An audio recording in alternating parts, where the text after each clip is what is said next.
Look at factor theorem exercise 8.1D। Factorise करना है this question in question को। इसका हम सॉल्यूशन में फर्स्ट क्वेश्चन रीराइट करते हैं, इस पर ध्यान देते हैं। 30 है तो इसका में जो है x का वैल्यू +-1 +-2 +-3 या +-5 रखने पर 0 होगा। यदि हम प्लस जो है 3 रखते हैं तो 3 3 या 9 9 3 या 27 होता है, और यहाँ पर प्लस में 3 3 या 9 9 4 या 36 होता है, और यहाँ 3 रखने पर 11 3 या 33 और -30। तो यहाँ 6 7 जोड़ते हैं तो 13 1 बचता है, 3 2 5 1 6, और यहाँ पर भी -36 0 हो जाता है। यानी +3 मान रखने पर 0 होता है। यानी इसमें +3 मान रखने पर 0 होता है। तो फर्स्ट लाइन को छोड़ते हैं और +3 रखने पर 0 हुआ था, इसलिए x-3 3 टाइम्स लिखते हैं x-3 और x-3। x से यदि हम देखें मल्टीप्लाई करें x² से तो यहाँ x³ होता है और यहाँ पर -3x² हो जाता है। 3x² हो गया तो यहाँ पर हम कर सकते हैं 7x 7x²। 7 से 21x माइनस में, और माइनस में 21x हो गया तो यहाँ प्लस जो है हम 10 से कर दें तो +10x और माइनस जो है 30, इसका वैल्यू हो जाता है। इस प्रकार हम देखें तो x-3 कॉमन लेने पर x² + 7x + 10 बचता है। अब ध्यान दें कि इसमें भी हम मान रखने की कोशिश करते हैं, तो यानी -2 मान रखें x का। -2 का स्क्वायर जो होगा प्लस जो है -2 का स्क्वायर होगा तो यहाँ +4 होगा, और -2 रखेंगे तो -14 होगा +10, यानी -2 रखने पर 0 हो जाता है इसका वैल्यू। एक लाइन छोड़कर दूसरी लाइन पर आते हैं हम। 2 पावर है x -2 रखने पर हुआ था, तो इसलिए x + 2 इसका फैक्टर होगा, 2 टाइम्स लिख देते हैं। अब यहाँ पर देखें x से मल्टीप्लाई किए तो x², x से किए तो 2x। अब यहाँ पर जो है 4 से करें तो यह यानी 4 से कर नहीं 5 से करते हैं तो 5x और 5 2 जा 10। इस प्रकार इसका factor x-3 x + 2 into x + 5 होता है। अब जो है नेक्स्ट क्वेश्चन की तरफ चलें। नेक्स्ट क्वेश्चन को रीराइट करते हैं। तो नेक्स्ट क्वेश्चन नंबर जो है 2x³ + 4x² + x - 6 है। x³ 4x² और x - 6, यानी कहने का अर्थ है कि इसका भी प्लस माइनस जो है 1 +-2 और +-3 में कोई वैल्यू रखने पर 0 हो सकता है।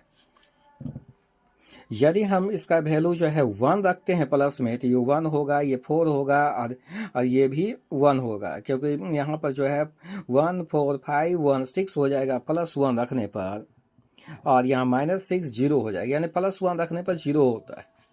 इसका अर्थ है इसका फैक्टर x-1 3 टाइम्स लिखते हैं, इसका फैक्टर है। यहाँ x से मल्टीप्लाई किए स्क्वायर से तो x³ - x²। यदि हम यहाँ पर 5x से कर दें तो 5x² और यहाँ किए तो -5x, तो -5x हो गया है। +6 से कर दें तो यहाँ 6x - 6। इस प्रकार से x-1 और x² +5x और +6 इसका फैक्टराइज होता है।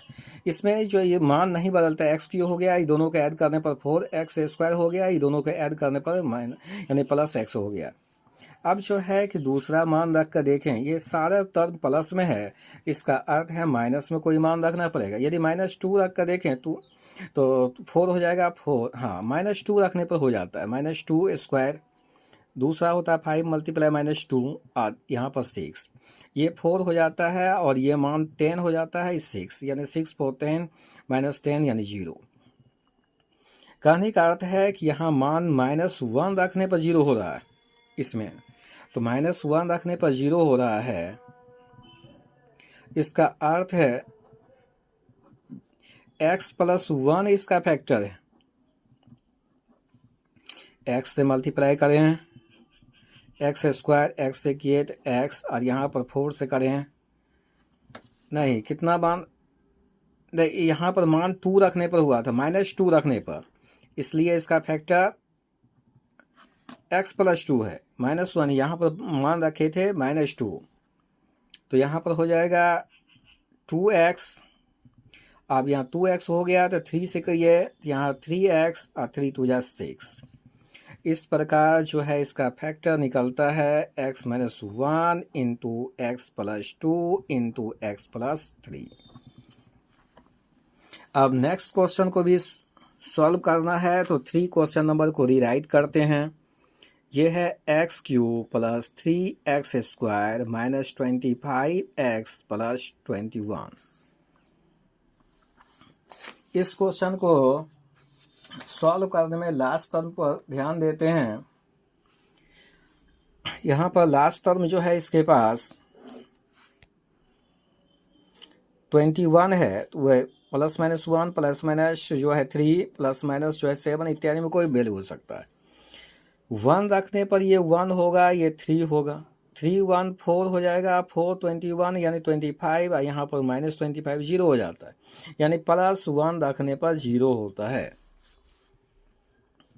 तो इसलिए x +1 रखने पर हुआ था, तो x - 1 इसका फैक्टर हुआ। इसे 3 टाइम्स लिख देते हैं, क्योंकि इसका पावर जो है 3 है। x² से किए तो x³ और यहाँ पर हो गया x²। अब यहाँ पर जो है 4 से देखें, 4x से, तो 4x², 4 से ये 4x हो गया माइनस में, और माइनस में 4x हो गया तो बच जाता है 21।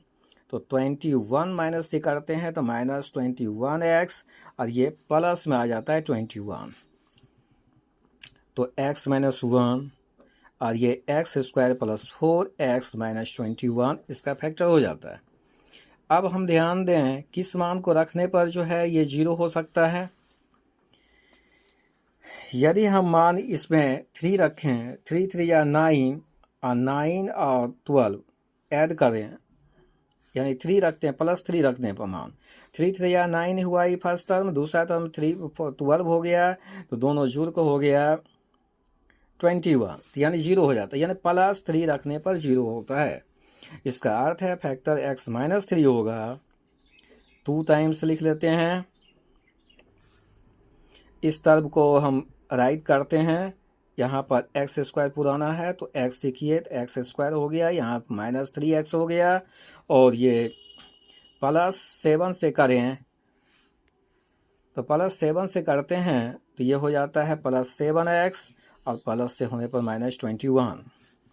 इस प्रकार इसका factor x - 1, x - 3 and into में x + 7 होता है।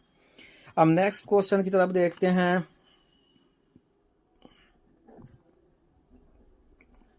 x³ 2x² - x + 2 का फैक्टराइज करना है। इस टर्म में लास्ट में +2 है, तो इसका अर्थ +-1 या +-2 में किसी वैल्यू को रखने में 0 होगा। 1 रख कर देखें तो 1 2 1 3 हो जाएगा प्लस में, और यहाँ रखेंगे तो -2 और -1 यानी -3, यानी +1 रखने पर 0 होता है। तो इसका अर्थ है +1 रखने पर हुआ तो x - 1 इसका फैक्टर हुआ। इसे 3 टाइम्स लिखते हैं।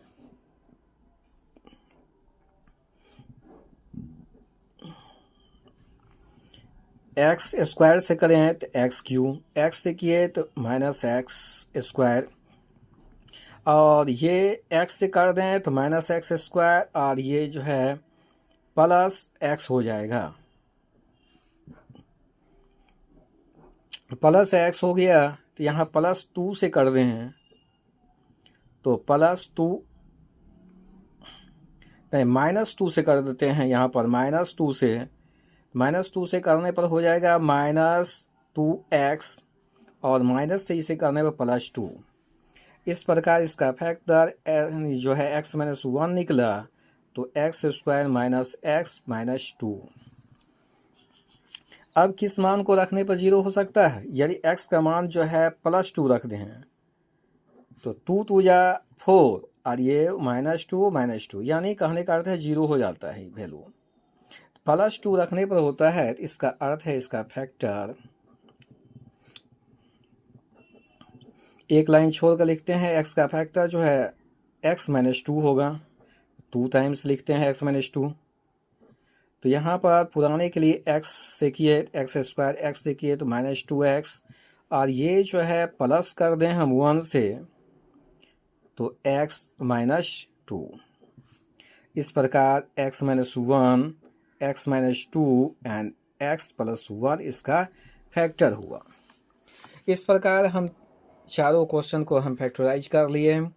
Thanks for watch regularly, subscribe and like my channel. तब तक के लिए अलविदा, bye bye, see you next day, पुनः मिलेंगे। तब तक के लिए इंतज़ार करें।